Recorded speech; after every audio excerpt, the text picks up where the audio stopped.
Desi Lydic didn't kick off the segment by saying Donald Trump lacked intelligence. Instead, she let him speak for himself.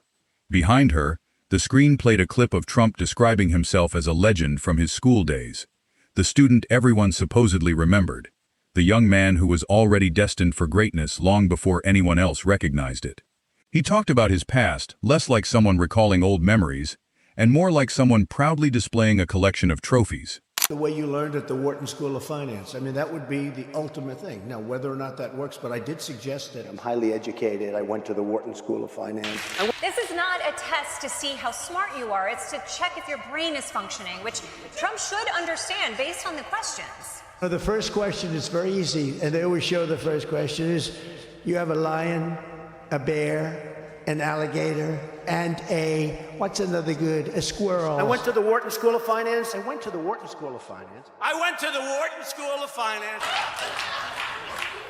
At this point, I'm not even sure there was even a test. I feel like there's a good chance the president was just watching Zootopia. Desi watched the clip without saying a word.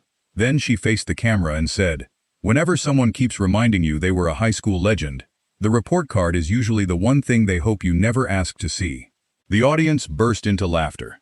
That was her opening strike. She immediately made one thing clear. She wasn't claiming to have uncovered a hidden transcript, leaked grades, or confidential school records. Her point wasn't whether Donald Trump had been popular as a teenager decades ago.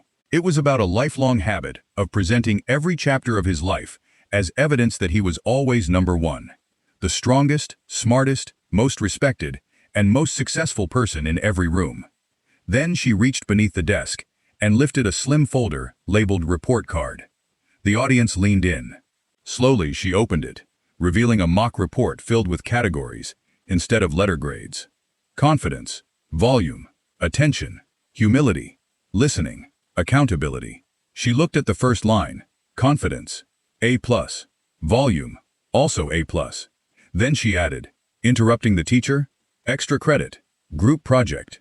Failed because he insisted the group was rigged, end quote. The studio erupted once again. Finally, she stopped at the last category. Humility, she said, absent since freshman year. The applause came instantly. For many viewers watching from home, the joke landed because it wasn't really about school at all.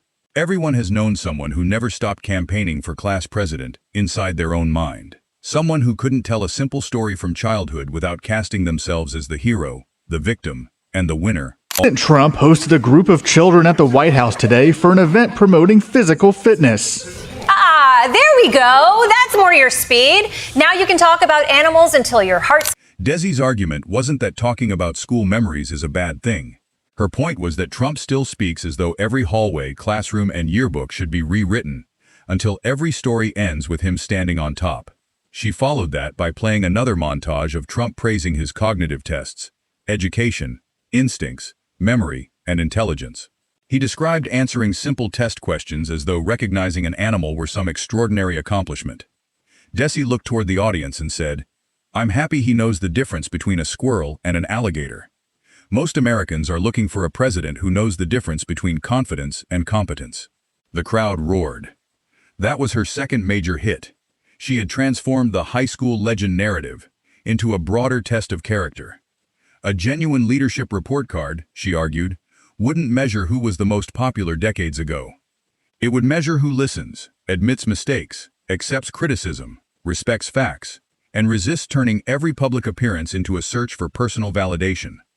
The screen shifted to 3 words: myth, evidence, behavior. Desi pointed to myth and replayed Trump's claim that he was legendary. She pointed to evidence and tapped the folder resting on her desk. Finally, she pointed to behavior and said, "That's where the real grade appears." The audience applauded because the message was unmistakable. Trump's past wasn't the issue. His constant need to keep selling that past was. Most people leave high school carrying a yearbook. Trump, she suggested, seemed to leave with a lifetime subscription to his own campaign speech. Then she delivered the line that brought the studio to complete silence. Donald Trump doesn't remember high school. He campaigns in it. For a full second, no one reacted.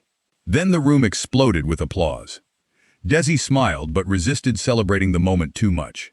She explained that the joke worked because everyone recognized the emotional pattern. Trump doesn't tell old stories like someone looking back on life. He tells them like a salesman still trying to close the deal. Every memory becomes branding. Every claim becomes marketing. Every story from the past gets polished, until it sounds less like lived experience and more like an advertisement. Next, an imagined Trump response appeared on the screen, calling Desi a failure, nasty, fake, and untalented. She read it without changing her expression. "Thank you, Donald," she said. "We'll file that under handles feedback poorly." The studio erupted once again. By the end of the segment, Desi hadn't exposed a secret report card. She had revealed something much more telling: the brag itself. A man who continually needs the world to reassure him that he has always been a legend may actually be revealing the insecurity hiding beneath that image. She closed the folder, looked directly into the camera, and finished with one last line. Maybe he really was a high school legend. Because after all these years, he's still trying to win the hallway. The audience rose to its feet, and that was exactly why the clip spread so quickly. Desi never needed confidential school records. She simply graded the behavior the entire country had already witnessed. The report card was blank, the lesson wasn't.